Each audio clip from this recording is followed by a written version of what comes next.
नमस्कार दोस्तों, इस वीडियो में आम आदमी पार्टी के दिल्ली के स्वघोषित सर्वश्रेष्ठ मुख्यमंत्री अरविंद केजरीवाल को लेकर 3 बातें हैं। सबसे पहली और बड़ी बात कि अरविंद केजरीवाल 29 जुलाई तक जेल में ही रहेंगे। दूसरी बात कि क्या अरविंद केजरीवाल को ब्रेन स्ट्रोक होने वाला है, क्या अरविंद केजरीवाल कोमा में जाने वाले हैं।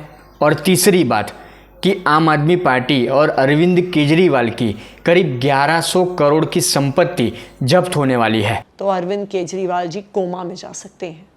अरविंद केजरीवाल जी को ब्रेन स्ट्रोक हो सकता है। ये वीडियो बेहद खास है, इस वीडियो को पूरा ज़रूर देखिएगा। और एक बात को लेकर तो इस वीडियो में कुछ मज़ेदार बातें भी होने वाली है, आपको मज़ा आएगा। क्योंकि आम आदमी पार्टी और अरविंद केजरीवाल साहब की जहाँ पर बात हो वहाँ पर मनोरंजन ना हो, वहाँ पर नौटंकी ड्रामा ना हो, तो वो तो कैसे पॉसिबल हो सकता है। अब आप अरविंद केजरीवाल साहब की किस्मत को देखिए। मुझे तो कभी कभी हंसी आती है उनकी किस्मत को लेकर कि पहले ईडी की हिरासत में थे, जेल में थे, फिर कोर्ट में ज़मानत के लिए याचिका डाली गई तो कोर्ट की तरफ से हाल ही में अरविंद केजरीवाल साहब को अंतरिम ज़मानत भी दी गई। पर अंतरिम ज़मानत मिलने के बाद भी अरविंद केजरीवाल जेल से बाहर नहीं आ पाए, क्योंकि ईडी के साथ साथ अरविंद केजरीवाल पर सीबीआई का शिकंजा भी कस चुका था। अब यही सीबीआई की गिरफ्तारी पर चुनौती दी थी अरविंद केजरीवाल ने और दिल्ली हाईकोर्ट ने इस पर फैसला सुरक्षित रखा। अरविंद केजरीवाल को यहाँ भी जमानत चाहिए थी, पर अरविंद केजरीवाल के साथ क्या हुआ, 29 जुलाई तक अरविंद केजरीवाल की याचिका की सुनवाई टाल दी गई। दिल्ली हाईकोर्ट ने कहा कि फैसला लिखने के लिए समय चाहिए, इसलिए अगली सुनवाई 29 जुलाई को होगी। पर इसके साथ साथ सीबीआई ने इस जमानत याचिका को चुनौती दी है दिल्ली हाईकोर्ट में, और दिल्ली हाईकोर्ट में सीबीआई ने अरविंद केजरीवाल पर बड़े गंभीर आरोप लगाए हैं कि अरविंद केजरीवाल को जमानत क्यों नहीं मिलनी चाहिए। सीबीआई ने अरविंद केजरीवाल की जमानत का विरोध किया है और दलील की है कि अरविंद केजरीवाल को जमानत ना दी जाए, क्योंकि अरविंद केजरीवाल की बड़े अधिकारियों के साथ सांठगांठ है। सीबीआई की दलील है कि अरविंद केजरीवाल और उनकी पूरी आम आदमी पार्टी और उनकी पत्नी सुनीता केजरीवाल, जो शराब घोटाले को लेकर गवाह है, उनको प्रभावित कर सकते हैं। मतलब गवाहों को डराना, धमकाना या किसी भी तरह की बात ये हो सकती है। सीबीआई की ये दलील है और सीबीआई की ये दलील कहीं ना कहीं सही भी है, क्योंकि जिस तरह से अरविंद केजरीवाल और उनके आम आदमी पार्टी के नेता रोज़ सोशल मीडिया पर आकर झूठ बोलते हैं, नौटंकी ड्रामा करते हैं। अब देखिए आम आदमी पार्टी के नेताओं को, जब से अरविंद केजरीवाल गिरफ्तार हुए हैं तब से वो लगातार केंद्र सरकार को लेकर, शराब घोटाले को लेकर किस तरह की झूठी बातें कर रहे हैं। एक भी बात ऐसी नहीं है, आम आदमी पार्टी के नेताओं के द्वारा जो बातें की जा रही है उसमें एक भी बात ऐसी नहीं है जिसके पीछे कोई सत्य हो, कोई तथ्य हो, इससे बड़ी बात कोई लॉजिक हो। और आम आदमी पार्टी अरविंद केजरीवाल के ऊपर यकीन इसलिए भी नहीं किया जा सकता, क्योंकि दूसरी बात मैं चालू कर रहा हूँ कि आम आदमी पार्टी के नेता और अरविंद केजरीवाल देश की जनता को किस तरह बेवकूफ़ बनाते हैं। अब देखिए कि दूसरी बात यह है कि करीब 2 दिन पहले आम आदमी पार्टी के द्वारा, आम आदमी पार्टी के नेताओं के द्वारा ये झूठ फैलाने की कोशिश की गई कि अरविंद केजरीवाल का वजन 8 किलो घट गया जेल के अंदर। आम आदमी पार्टी के नेता तो ये कहते हैं अरविंद केजरीवाल को लेकर कि अरविंद केजरीवाल का शुगर लेवल कम हुआ है, उनको ब्रेन स्ट्रोक हो सकता है, वो कोमा में जा सकते हैं। गजब इनकी नौटंकी आप देखिए, किस तरह से, कितनी आसानी से ये लोग झूठ बोलते हैं देश की जनता के सामने। अगर इसी तरह अरविंद केजरीवाल जी का शुगर लेवल लगातार गिरता रहा, खतरनाक लेवल्स तक पहुंचता रहा, और खास करके रात के समय में अगर शुगर लेवल गिरता रहा, तो अरविंद केजरीवाल जी कोमा में जा सकते हैं। अरविंद केजरीवाल जी को ब्रेन स्ट्रोक हो सकता है। अरविंद केजरीवाल जी की ब्रेन को परमानेंट डैमेज हो सकता है।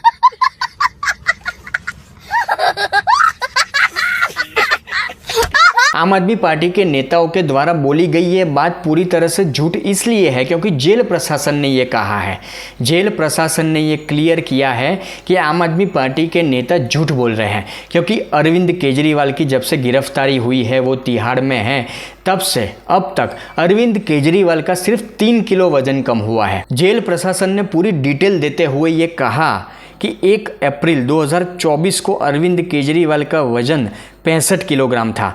उसी दिन उन्हें तिहाड़ के सेंट्रल जेल संख्या 2 में भर्ती किया गया था। वहीं 10 मई को जब उन्हें जमानत पर रिहा किया गया तब उनका वज़न 64 किलोग्राम था। यानी 1 महीना 10 दिन में उनका वज़न मात्र 1 किलोग्राम घटा। 2 जून को चुनाव प्रचार खत्म होने के बाद उन्होंने आत्मसमर्पण कर दिया। तब उनका वज़न 63.5 किलोग्राम मापा गया था। अभी उनका वज़न 61.5 किलोग्राम है। मतलब अरविंद केजरीवाल जब से जेल में हैं तब से लेकर आज तक सिर्फ उनका 3 किलोग्राम वज़न कम हुआ है। और इसके पीछे की कहानी भी ये है, जेल प्रशासन ने बताया कि अरविंद केजरीवाल का वजन 3.5 किलो घटने के पीछे का कारण उनके द्वारा भोजन कम करना या फिर कम कैलोरी लेना हो सकता है। जेल प्रशासन ने तो ये भी बताया कि 24 घंटे उन्हें मेडिकल निगरानी में रखा गया है। प्रतिदिन उनके स्वास्थ्य संबंधित जांच की जाती है। उनके द्वारा की गई शिकायतों के आधार पर उन्हें दवा भी दी जाती है। और सबसे बड़ी बात कि मेडिकल बोर्ड तय करता है कि अरविंद केजरीवाल क्या खाएंगे, क्या पिएंगे। और मेडिकल बोर्ड वो दिल्ली सरकार का है, केजरीवाल सरकार का। और उससे भी बड़ी बात कि अरविंद केजरीवाल को 3 बार घर से खाना जाता है, उनके खुद के घर से 3 बार खाना जाता है। जेल प्रशासन ने ये क्लियर कहा कि लोगों के अंदर भ्रम फैलाने के लिए इस तरह के बयान दिए जा रहे हैं। मतलब आम आदमी पार्टी के नेताओं को शर्म आनी चाहिए। अब तीसरी खबर, जहां आम आदमी पार्टी और अरविंद केजरीवाल से जुड़ी 1100 करोड़ की संपत्ति जब्त होने वाली है। अब बात दरअसल ये है कि दिल्ली शराब घोटाला मामले में आम आदमी पार्टी जहां लगातार इस मामले में अपनी संलिप्तता को नकार रही है, मतलब आम आदमी पार्टी कह रही है लगातार अरविंद केजरीवाल से लगाकर पूरी पार्टी कि शराब घोटाले में हमारा कोई हाथ नहीं है वगैरह वगैरह वगैरह, पर वहीं ईडी के द्वारा ये दावा किया गया है कि इस केस में पार्टी के साथ साथ अरविंद केजरीवाल के खिलाफ जांच पूरी हो गई है। अब हिंदुस्तान टाइम्स की रिपोर्ट की माने तो ईडी ने बताया है कि उनका ध्यान अब इस बात पर है कि 1100 करोड़ की अपराध आय के बराबर कौन सी संपत्ति या कुर्क की जाए, मतलब जब्त की जाए। ईडी ने अब तक 244 करोड़ की संपत्ति जब्त की है। ईडी के ही एक अधिकारी ने बताया कि इसमें 40 आरोपी है, सैकड़ों गवाह है और हजारों पन्नों के दस्तावेजी सबूत मौजूद है। इससे पहले ये बात भी सामने आ चुकी थी कि केजरीवाल, मनीष सिसोदिया और पार्टी के पूर्व मीडिया प्रभारी विजय नायर ने गोवा और पंजाब में चुनावी फंडिंग के लिए 100 करोड़ रुपए की कथित रिश्वत की मांग की थी। इसमें से 45 करोड़ का सीधा फायदा आम आदमी पार्टी को हुआ था। इसको लेकर हाल ही में एक वीडियो मैंने बनाया है, वो वीडियो आप जरूर देखिएगा। गौरतलब है कि अरविंद केजरीवाल से लगाकर आम आदमी पार्टी के दिल्ली शराब कांड में बचने के आसार बहुत कम है। और मैं पहले कई बार अपने वीडियो के माध्यम से ये कह चुका हूँ कि ये दाग मिटाते मिटाते अगले 2 साल में आम आदमी पार्टी पूरी तरह से ख़त्म हो जाएगी। मतलब अरविंद केजरीवाल का राजनीतिक करियर तो वैसे ख़त्म हो ही चुका है, ये कहना बिल्कुल गलत नहीं होगा। भले ही अरविंद केजरीवाल साहब सीएम की कुर्सी से अब तक चिपके रहे हैं, पर उनका राजनीतिक करियर, उनकी छवि ऑलमोस्ट खराब हो चुकी है। और अरविंद केजरीवाल के बाद भले ही आम आदमी पार्टी के नेता बड़ी बड़ी बातें करें सोशल मीडिया पर, संजय सिंह, राघव चड्ढा, सुनीता केजरीवाल, अतिशी मार लेना, ये सारे सोशल मीडिया पर आकर भले ही खुद की एक बड़ी पहचान बनाने की कोशिश करें या बड़ी बड़ी बातें करें, पर सच यही है कि अरविंद केजरीवाल का राजनीतिक करियर ख़त्म होने के साथ साथ इनका राजनीतिक करियर भी ऑलमोस्ट ख़त्म हो ही चुका है।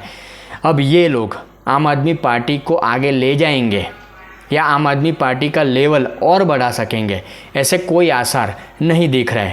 इसलिए मैंने आगे कहा कि मैं अपने वीडियो में कई बार कह चुका हूं कि अगले 2 साल, ज़्यादा से ज़्यादा अगले 2 साल की आम आदमी पार्टी ख़त्म हो जाएगी।